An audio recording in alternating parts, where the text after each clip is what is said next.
Good morning students. मैं मीता जैन। आप सब कैसे हो? आप मेरे यूट्यूब चैनल में आप सबका स्वागत है।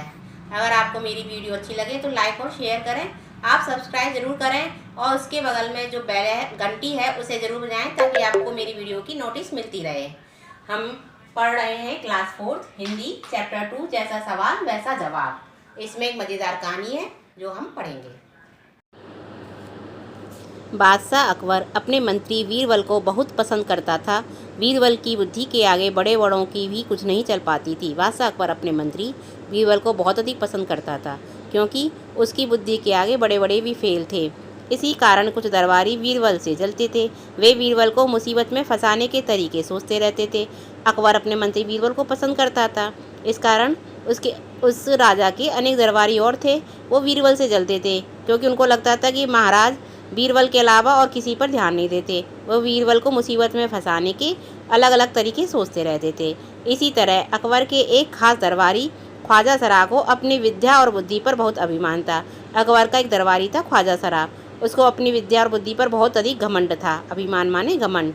बीरबल को तो वे अपने सामने निरा बालक और मूर्ख समझते थे। जो ख्वाजा सरा था बीरबल को ऐसे समझते थे कि एक छोटा सा बालक है और मूर्ख है, मेरे सामने वो कुछ भी नहीं है। लेकिन अपने ही मानने से तो कुछ होता नहीं। दरबार में बीरबल की ही तूती बोलती और ख्वाजा साहब की बात ऐसी लगती जैसे नक्कार खाने में तूती की आवाज़। लेकिन अपने ही मानने से तो कुछ नहीं होता ना, वो खुद ही तो अपने आप को बुद्धिमान मान रहा है। दरबार में तो बीरबल की ही तूती बोलती यानी नाम होना, प्रभाव होना। बीरबल का ही प्रभाव था। बीरबल को ही सब बुद्धिमान मानते थे और ख्वाजा सरा खुद को मानते थे। ख्वाजा सराब की बात तो ऐसे लगती थी जैसे नक्कार खाने में तूती की आवाज़। नक्कार खाना पहले अकबर बादशाहों के ज़माने में नक्कार खाना होता था। मुनादी से पहले नक्कारे बजाए जाते थे। नक्कारे यानी नगाड़े। नगाड़ों की कर्कश आवाज़। और तूती एक पक्षी होता है जिसकी आवाज़ बहुत महीन और मधुर होती है और वो बुद्धिमान होता है।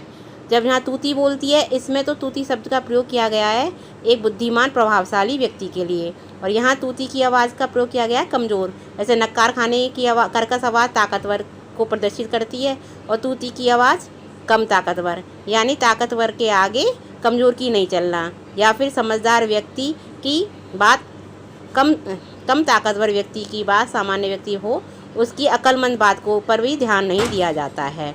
इसी तरह ख्वाजा साहब की बात ऐसी लगती थी जैसे नक्कार खाने में तूती की आवाज़। ख्वाजा साहब की चलती तो वे बीरबल को हिंदुस्तान से निकलवा देते, लेकिन निकलवाते कैसे? ख्वाजा साहब की चलती नहीं थी, महाराज की चलती थी, मतलब बादशाह की चलती थी। वो अगर उनकी चलती तो हिंदुस्तान से ही उसको निकलवा देते, पर कैसे निकलवाएं इसके वो तरीके सोचते थे।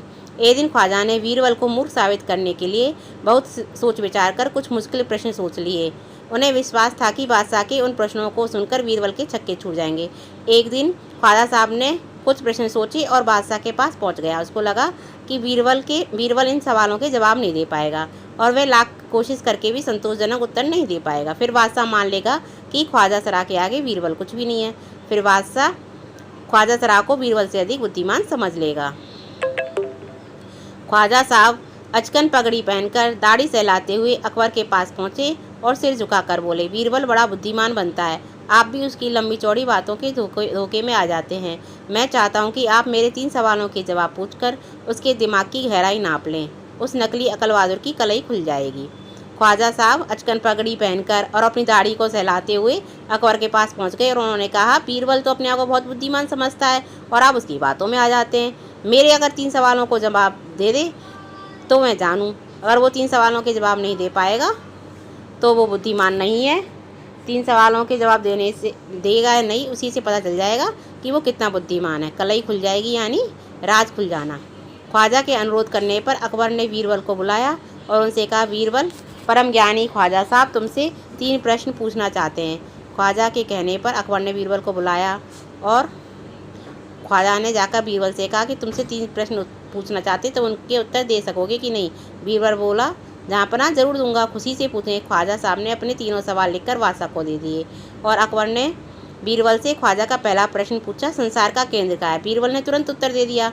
उसने अपनी छड़ी गाड़कर उत्तर दिया, यही स्थान चारों ओर से दुनिया के बीचों बीच पड़ता है। यदि ख्वाजा साहब को विश्वास ना हो तो वे फीते से सारी दुनिया को नाप कर दिखा दें। अब क्योंकि पृथ्वी गोल है तो उसमें कोई भी पॉइंट हो वो पृथ्वी का केंद्र होता है, और उसकी तरफ से चारों तरफ नापोगे तो बराबर ही लंबा चौड़ाई आएगी। अब उन्होंने कहा नाप कर देख ले, अगर मेरी बात गलत हो तो मुझे बताओ। अकबर ने दूसरा प्रश्न किया, आकाश में कितने तारे हैं? बीरबल ने एक भीड़ मंगवा कर कहा, इस भीड़ के शरीर में जितने बाल हैं उतने ही तारे आसमान में हैं। ख्वाजा साहब को अगर संदेह है तो इन बालों को गिन लें और तारों को गिन लें, फिर तुलना कर लें। अब ये काम कैसे करता वो? अब अकबर ने तीसरा सवाल किया, संसार की आबादी कितनी है? बीरबल ने कहा, जहाँ पना संसार की आबादी पल पर घटती बढ़ती रहती है, क्योंकि हर पल लोगों का मरना जीना लगा रहता है, क्योंकि कभी कोई जन्म लेता है, कभी कोई मरता है, इसलिए कभी आबादी घट जाती है, कभी बढ़ जाती है। इसलिए यदि सभी लोगों को एक जगह इकट्ठा किया जाए तभी उनको गिनकर ठीक ठीक संख्या बताई जा सकती है। आप उनको इकट्ठा कर दो तो मैं गिनकर बता दूंगा।